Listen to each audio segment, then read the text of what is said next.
gosto dessa vertente do detox digital, entendeu? Eu só fico preocupado com o suco detox. Outro ponto, por exemplo, na nutrição que eu acho sensacional, é que a gente sempre fala, talvez, quando as pessoas estão querendo emagrecer, não vá fazer compra com fome. É. Não vá fazer compra com fome. Porque às vezes você deixa o teu estado momentâneo Você projeta aquilo ali. exatamente, para o mês inteiro. Porque naquele momento tá com fome, eu vou então para não ter, vou comprar o biscoito, vão deixar biscoito vai faltar. Segue a dica aí, não vai em supermercado com fome Fome. de jeito nenhum, porque senão provavelmente você vai comprar muito mais do Induzir. que Você vai mais induzir calórico, escolhas escolhas ruins. em função do momento de outra coisa quando, por exemplo, você vê, fotos do passado. E não cara, não faça isso do lado do seu companheiro, da sua companheira, entendeu? Porque vai dar ruim, porque às vezes você fala assim: "Ah, olha isso aqui, cara, onde é que eu estava com a cabeça quando eu estava com fulano, cara?".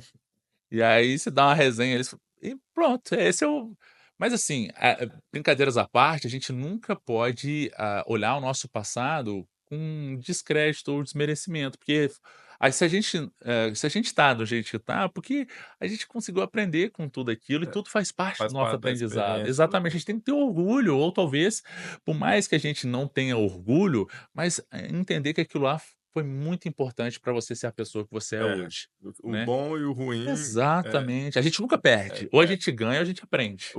não, hoje a gente gravou também com o Tugão, né, ele fala mais ou menos o que ele fala é o seguinte: "Bateu, toma que é teu". Então, assim, Ó, se vem uma pancada, pronto.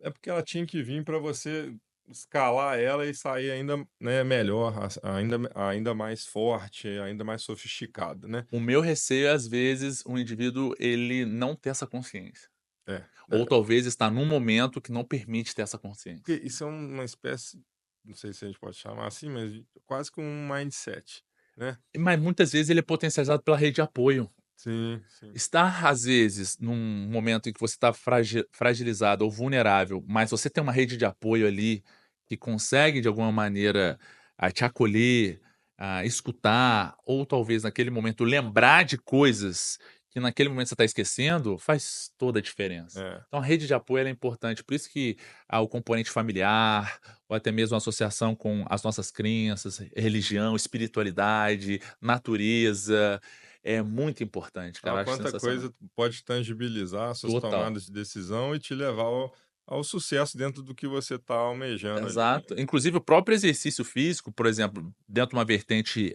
espiritual e de meditação, existem estudos que sugerem que o exercício físico ele consegue, direcionar o estado de meditação, até mesmo por conta do flow, né. A gente Uhum. tem um flow feeling, né, que ele está diretamente associado às mesmas raízes da meditação. O estado de fluidez no qual você está fazendo alguma coisa que te dá prazer, e você esquece o que está acontecendo fora, é basicamente um estado de meditação guiada.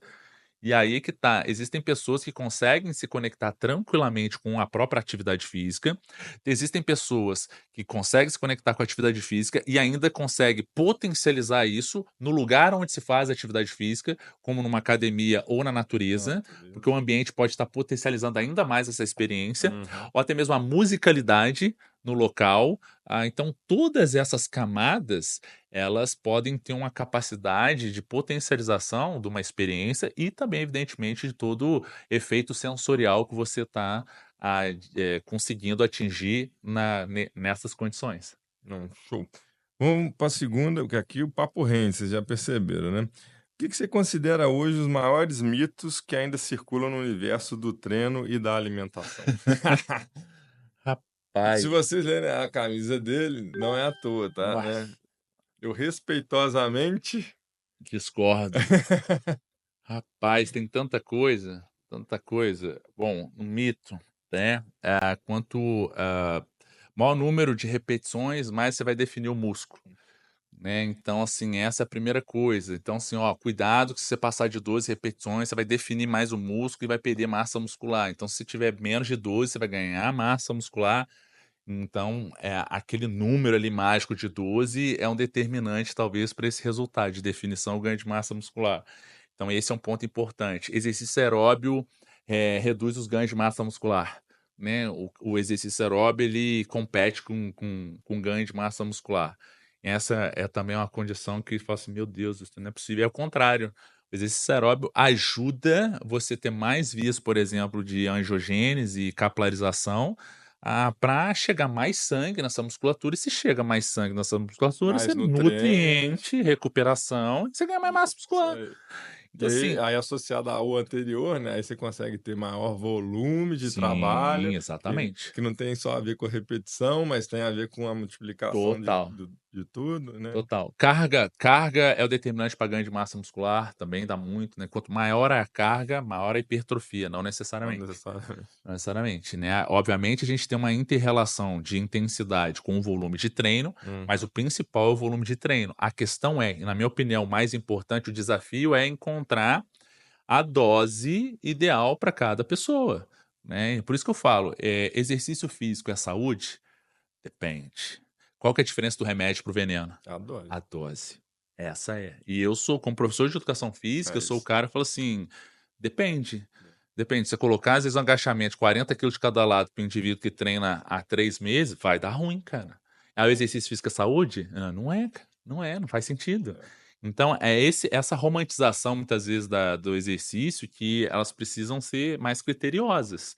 Porque até mesmo existem profissionais que estudam uma vida inteira, lidam a vida inteira para condicionar desculpa, para se capacitar e identificar o que talvez faça sentido ou não, de acordo com a individualidade, a É, limitação, os princípios os biológicos do princípios treinamento, biológicos do né. treinamento, E assim, exatamente. isso é importante que o público geral entenda que, o profissional ele estuda no mínimo 4 anos só para fazer isso, né.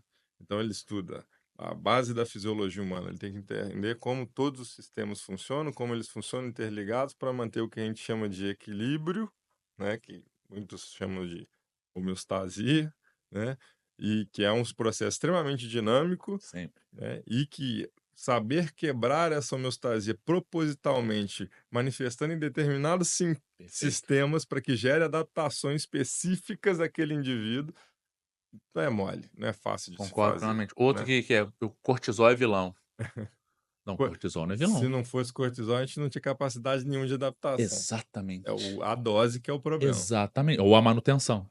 Então uma coisa é Isso. você estar com cortisol alto o dia inteiro, entendeu. Até porque o exercício físico, ele aumenta a minha professora, a minha orientadora de mestrado, ela vai ficar um pouco chateada comigo, porque eu não lembro o nome da enzima, mas é a 11 beto alfa, alguma coisa, que faz a metabolização do cortisol. O indivíduo quando ele treina, ele tem aumento da tanto da concentração quanto da eficiência dessa enzima e consegue fazer essa metabolização do cortisol, com mais eficiência. Então o problema não é o cortisol, o problema é justamente o quê? É um indivíduo que talvez de alguma maneira não consegue, manter uma condição para que esse cortisol não fique a todo momento tendo que aumentar para tirar um nutriente de reserva e manter esse indivíduo funcional. Por exemplo, o indivíduo que dorme menos de 7 horas ou 8 horas, a depender da condição, o indivíduo que está com excesso de peso, um indivíduo que está num ambiente a todo momento sendo hiperestimulado e de alguma maneira ele não consegue ter paz ou relaxamento, para estar, tendo uma condição hormonal no qual ele não precisa ter que liberar os hormônios que vão estar aumentando a capacidade de retirada desse substrato nas nossas reservas em função da frequência mais alta, em função do estado de alerta ou, evidentemente, da condição de luta ou fuga, né. Então, assim, é importante que a gente entenda que o mecanismo de luta ou fuga, ele é primitivo para a sobrevivência. O problema é que você está utilizando ele todo momento. É você, às vezes, tá com o celular aqui e no momento em que você está trabalhando e vê uma mensagem de alguém exatamente, você já e é por isso que, hoje se fala muito nessa eu até gosto, né, não acho um detox digital. Eu gosto dessa vertente do detox digital, entendeu. Eu só fico preocupado com o suco detox, Hum. que é outra coisa. O suco detox me quebra de um jeito que eu vou te falar. Mas já que é para falar, por exemplo, um suco verde, uma propriedade do suco verde é os nutrientes, perfeito, e também vasodilatação. Os vegetais folhosos verdes, eles têm uma capacidade de vasodilatação, porque eles têm uma concentração grande de nitrato. até mesmo com suco de beterraba. O nitrato é o principal componente hoje validado na literatura vasodilatador. Então, assim, é muito legal porque, o suco de não, não fala suco detox, suco verde. O que pode ser? Ué, suco que promove uma capacidade vasodilatadora interessante. Isso é muito válido, interessante e justifica e legitima determinado tipo de abordagem. Agora, detox, cara, teu fígado olha pra você e fala assim: "Eu sou uma piada pra você", quando você fala um negócio desse, teu fígado ali te deixando vivo e você mandando uma dessa. Mas beleza. Agora, pensar no detox Detox seria não intoxicar alguém. exatamente, pronto, exatamente. Pronto, muita ajuda quem não atrapalha, ó, né. Isso Você aí. vai me ajudar muito se você não me atrapalhar, meu amigo. Então para de fumar, para de botar etanol pra dentro, e se colocar, pronto, assuma a sua responsabilidade nisso, não tem problema. Ok, fechou. Aí que a gente tem esse detox digital, eu sou a favor talvez dessa vertente. Por quê? Porque você de alguma maneira necessariamente se organizar para que depois de 6 horas não, sei lá, pode ser 6 horas da noite, você não responda questões de trabalho, te coloca o quê? Numa organização para que você não fique vulnerável a essa flutuação hormonal, que muito em função, desses hiperestímulos. E aí entra o quê? Organização. Só que para se organizar, Rogério, a gente precisa muitas vezes nos entender. Autoconhecimento ele é muito importante para a gente se organizar. Por quê? Porque, vou dar um exemplo, às vezes é o cara que está numa empresa, que recebe uma mensagem às 11 horas da noite do trabalho, e ele fala assim: "Uai, 11 horas não faz sentido eu atender, né, porque agora é hora de descansar, amanhã cedo às 8 eu, no horário comercial, eu vou dar um feedback". Cara, mas será que às vezes é uma mensagem que vai fazer eu perder o emprego? Será talvez que o meu chefe, ao não responder às 11 horas, eu vou ficar mal visto? Será que às vezes amanhã ele vai chegar e falar assim: "Ó, você perdeu ponto comigo, hein, e eu preciso desse emprego"? Ou era alguma coisa grave e por causa de eu não ter visto, né, deu algum BO muito grande, pode ter Exatamente. prejudicado alguém. Exatamente. E aí? Então, ou seja, nós temos aí uma relação muito importante também com esse indivíduo a saber dizer não, se conhecer, se posicionar, ou talvez, se isso acontecer, o que a gente comentou, basicamente a gente fala assim: "Bom, olha, não é assim que deveria ser. Se vocês acreditam que dessa maneira eu estou perdendo pontos, mas eu estou colocando em xeque a minha integridade, a minha saúde e também a minha produtividade, não faz sentido talvez eu estar trabalhando nesse local". Peraí. Antes de sair, me diz uma coisa. O que essa conversa mexeu com você? Papo de Fibra existe para mostrar a transformação real. E isso vai além do corpo. Ela passa pela mente, pela disciplina e pela ciência. Por histórias que inspiram mudança. Comenta aqui o que mais te marcou, se inscreve no canal e compartilha esse corte com alguém que precisa ouvir isso hoje. Papo de Fibra, ciências que inspiram, histórias que transformam.